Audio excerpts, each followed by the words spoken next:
Assalamualaikum warahmatullahi wabarakatuh. Perkenalkan, nama saya Anastasi Utami dengan di belakang 72. Di sini saya akan menyampaikan mengenai anatomi jaringan tulang. Mari disimak ya.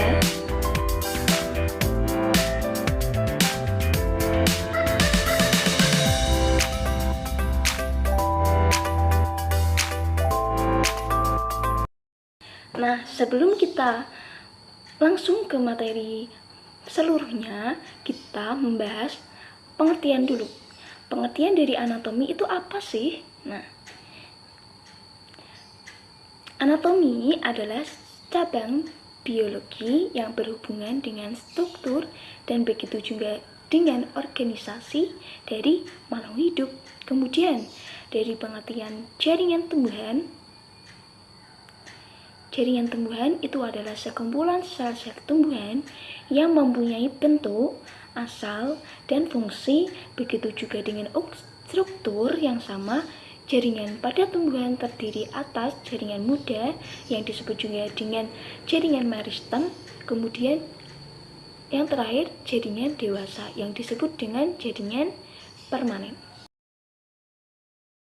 Untuk selanjutnya yaitu mengenai sistem jaringan tumbuhan itu secara berdasarkan kemampuan sel yaitu melakukan pembelahan. Yang pertama kita mempelajari jaringan meristem, kemudian jaringan permanen. Pengertian dari jaringan meristem. Jaringan meristem itu adalah jaringan muda sekelompok sel-sel tumbuhan yang aktif membelah. Kemudian dari sel-sel meristem itu akan menghasilkan sel-sel baru yang sebagian dari hasil pembelahan akan tetap berada di dalam meristem. Maka hal ini disebut sebagai sel-sel permulaan atau inisial. Sedangkan dari sel-sel baru itu digantikan dengan kedudukannya oleh sel meristem yang disebut sebagai derivatif atau keturunan. Oke, kita lanjut ke jaringan meristem. Itu dikelompokkan dalam beberapa macam, yang antara lain yaitu jaringan meristem berdasarkan posisi dalam tumbuhan. Yang pertama yaitu pada meristem apikal. Nah, apa yang dimaksud dengan meristem apikal itu? Yaitu terdapat di ujung puncak utama dan pucuk lateral serta di ujung akar. Kemudian dari meristem interkalar. Nah, untuk interkalar itu terdapat di antara jaringan dewasa yang contohnya pada jaringan meristem itu pangkal ruas tumbuhan anggota suku rumput-rumputan. Kemudian dari meristem lateral itu terletak di sejajar dengan permukaan organ ditemukannya. Contohnya pada kambium dan kambium gabus yang disebut dengan velogen. Selanjutnya kita harus mengetahui juga dengan ciri-ciri jaringan meristem. Yang pertama, sel berukuran kecil. Kemudian yang kedua, terdiri dari sel-sel muda dan fase pembelahan dan pertumbuhan. Kemudian yang ketiga, nukleus berukuran relatif besar. Kemudian yang keempat, sel berdinding tipis. Yang kelima, sitoplasma berjumlah banyak. Yang keenam, vakuola berukuran kecil. Yang ketujuh, selnya berbentuk kubus. Kemudian yang terakhir, plastisida bentuknya belum matang. Oke, yang selanjutnya yaitu pada fungsi jaringan meristem. Kita harus mengetahui dengan ciri, kemudian dengan fungsinya. Nah, fungsi yang pertama yaitu sebagai jaringan penyokong pada pertumbuhan diameter batang. Kemudian yang kedua, sebagai jaringan penyokong pertumbuhan meninggi pada batang dan memanjang pada akar. Kemudian yang ketiga, sebagai jaringan penyokong dalam pertumbuhan organ perantara dari tanaman. Kemudian yang terakhir, pertumbuhan dan perkembangan menjadi panjang, besar, dan meningkat. Memasuki pada materi jaringan meristem dewasa atau sebagai jaringan permanen. Nah, dari jaringan permanen itu jaringan yang berasal dari pembelahan sel-sel meristem primer maupun sekunder yang telah berdiferensiasi dan terspesialisasi mengalami perubahan bentuk sesuai dengan fungsinya, atau bisa disebut dengan jaringan dewasa ini jaringan sudah tidak aktif melakukan pembelahan. Oke, dari jaringan permanen itu terdapat macam, kemudian fungsinya. Nah, dari yang pertama itu ada jaringan pelindung yang disebut juga dengan jaringan epidermis, kemudian dari yang kedua jaringan dasar yang disebut juga dengan parenkim, kemudian yang ketiga jaringan penyokong, kemudian yang keempat jaringan pengangkut, dan yang terakhir yaitu jaringan gabus. Oke, kita sudah mengetahui macam-macam dari jaringan permanen. Nah, kita mempelajari satu persatu. Yang pertama, jaringan epidermis atau disebut dengan jaringan pelindung. Pengertiannya itu adalah lapisan yang berada di paling luar pada setiap organ tumbuhan, yang seperti pada akar, kemudian batang, daun, buah, bunga, dan biji. Nah, jadi dari jaringan epidermis berfungsi sebagai pelindung yang menutupi seluruh organ tumbuhan. Nah, dari jaringan epidermis yang berasal dari protodrem, setelah itu jaringan epidermis itu memulai tua, bisa tetap ada ataupun rusak. Nah, dan jika sampai rusak, maka jaringan epidermis akan digantikan dengan jaringan gabus. Pada umumnya, pada lapisan epidermis hanya terdiri dari selapisan saja, namun ada juga yang lebih dengan bentuk atau ukuran yang beragam. Fungsi lain dari jaringan epidermis itu, selain sebagai jaringan pelindung, juga ia memiliki fungsi sebagai tempat pertukaran zat. Nah, dari epidermis terdapat pada batang, kemudian akar, dan daun. Nah, dari jaringan epidermis pada permukaan daun dan batang itu biasanya dilapisi dengan semacam zat lemak atau disebut dengan kutikula. Misalnya pada daun nangka, itu adalah sifatnya semacam lemak yang tadi disebut dengan kutikula.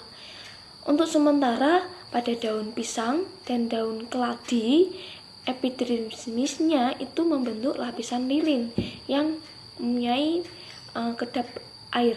Sebagian sel-sel epidermis dapat berkembang menjadi alat-alat tambahan lain yang disebut dengan derivat epidermis, misalnya pada stomata dan trichomata.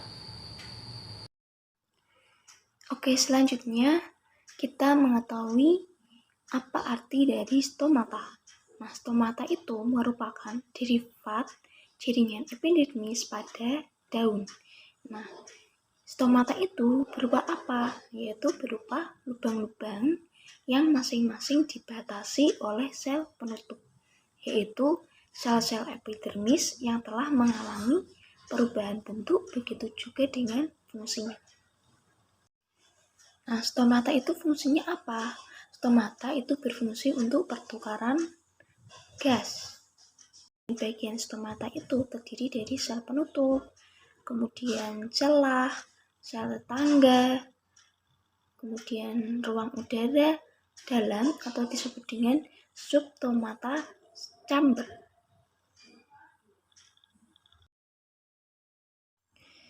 Nah, untuk selanjutnya materi pada trichomata. Nah, pengertian dari trichomata itu adalah derivat epidermis yang membentuk struktur beragam.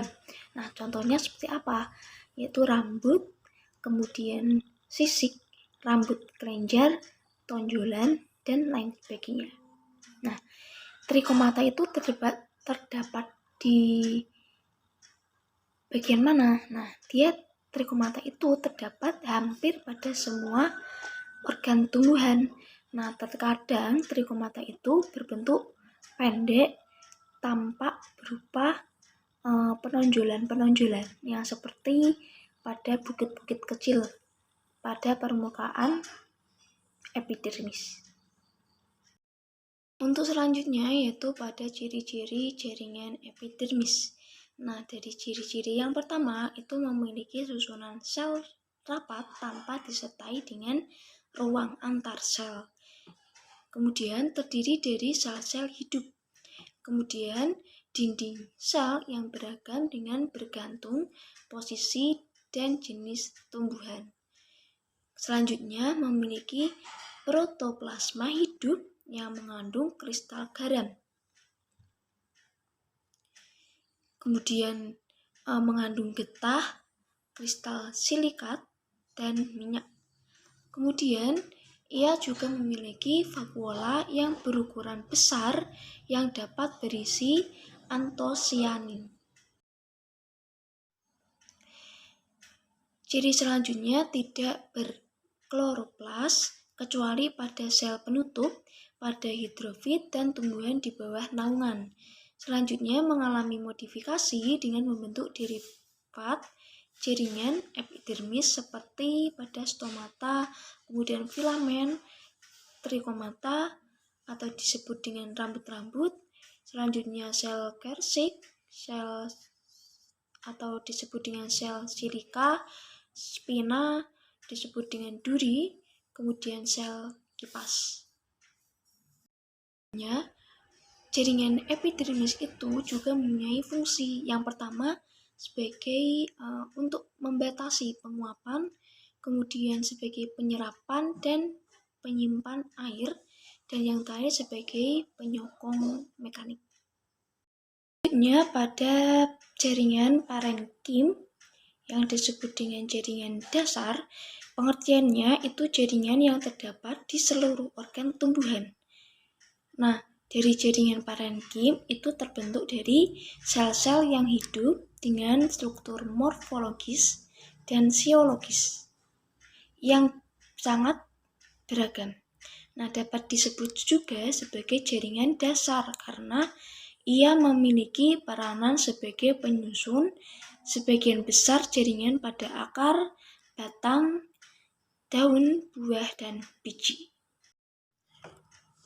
Selanjutnya yaitu pada ciri jaringan parenkim dasar yang terdiri atas sel-sel yang berukuran sangat besar, kemudian berdinding tipis. Nah, ciri yang kedua memiliki bentuk sel yang berbentuk segi 6, kemudian letak inti sel itu mendekati dasar sel. Selanjutnya mempunyai banyak vakuola. Kemudian dapat bersifat embrional dan meristematik. Selanjutnya, ia juga mempunyai ruang antar sel. Selanjutnya pada fungsi jaringan parenkim, yaitu yang pertama sebagai tempat penyimpanan cadangan makanan, kemudian tempat berlangsungnya fotosintesis sebagai jaringan penyokong, itu termasuk fungsi jaringan parenkim. Selanjutnya pada macam-macam jaringan parenkim yang berdasarkan bentuknya. Yang pertama pada parenkim palisade, itu termasuk parenkim penyusun mesofil pada daun.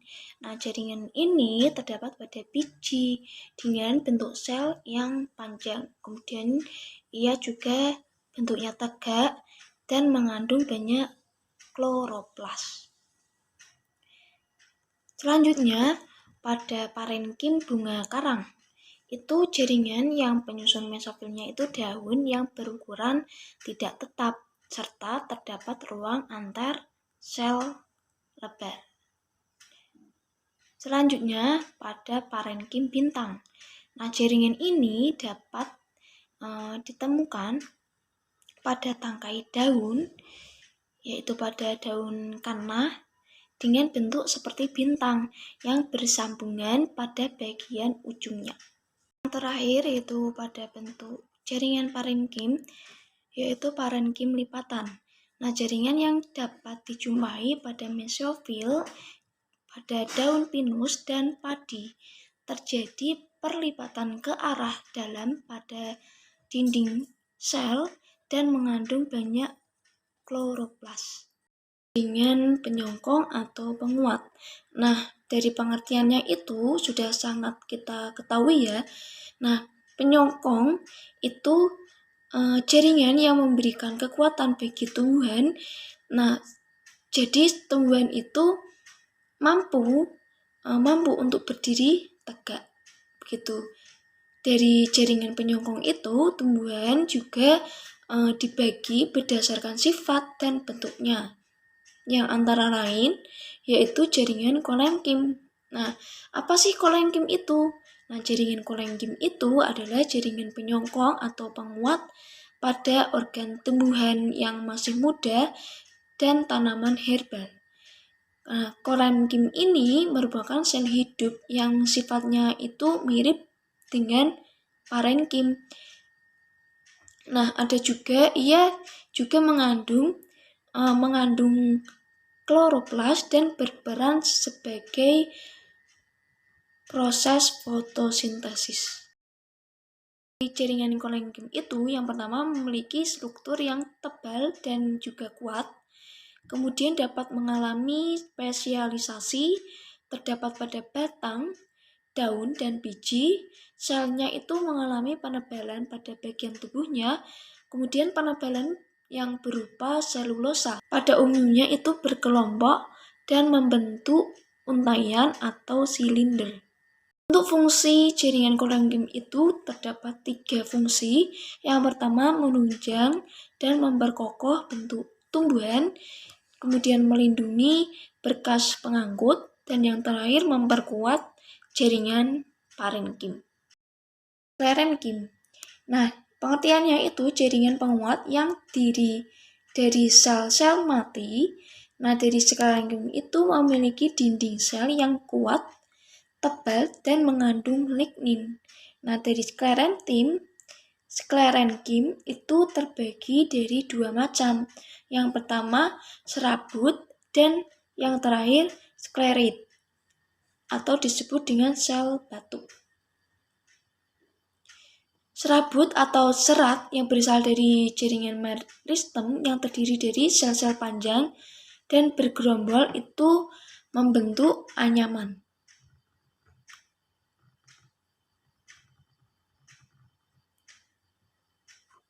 Contohnya pada pelepah daun pisang. Nah, sedangkan pada sklerit itu disebut tadi sel batu adalah jaringan sklerenkim yang bentuk selnya membulat dengan sel dinding selnya mengalami penebalan. Contohnya pada tempurung kelapa atau kulit biji beras.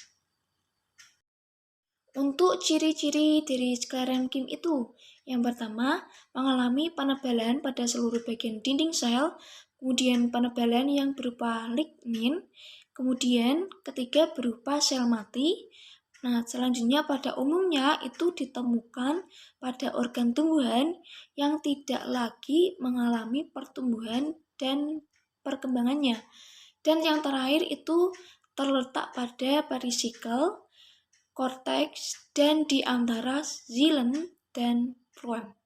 Untuk fungsi jaringan sklerenkim itu terdapat 3 fungsi. Yang pertama sebagai alat untuk bertahan terhadap tekanan dari luar. Kemudian untuk melindungi dan menguatkan bagian dalam sel. Yang terakhir sebagai alat penyongkong. Oke, yang keempat, jaringan pengangkut. Jaringan pengangkut adalah jaringan yang bertugas sebagai mengangkut zat. Nah, ada 2 macam pada jaringan pengangkut itu. Yang pertama itu xilem. Pasti kalian sudah tahu dengan pengertian dari xilem. Nah, Sini saya akan menjelaskan kembali agar lebih paham. Xilem itu merupakan jaringan kompleks yang berfungsi sebagai jaringan pengangkut air dan garam mineral dari akar ke daun. Nah, dari sel-sel jaringan tersebut, panjang menyerupai serat. Adalah pengangkut zat makanan untuk mengeluarkan air dan mineral dari akar menuju ke daun dan bagian tubuh lainnya. Dari Phloem itu termasuk dari jaringan kompleks dan berfungsi sebagai jaringan pengangkut.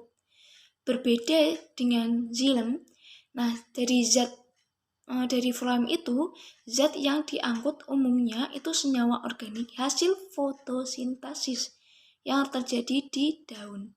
Nah, phloem ini terdiri dari pembuluh tapis, sel tapis, parenkim, serat, dan sel pengirim. Selanjutnya yang terakhir, jaringan gabus. Pasti kalian sudah tahu dengan jaringan gabus.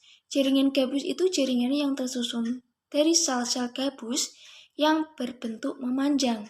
Nah, jaringan gabus itu berfungsi untuk melindungi jaringan lain yang terdapat di bawahnya agar tidak terlalu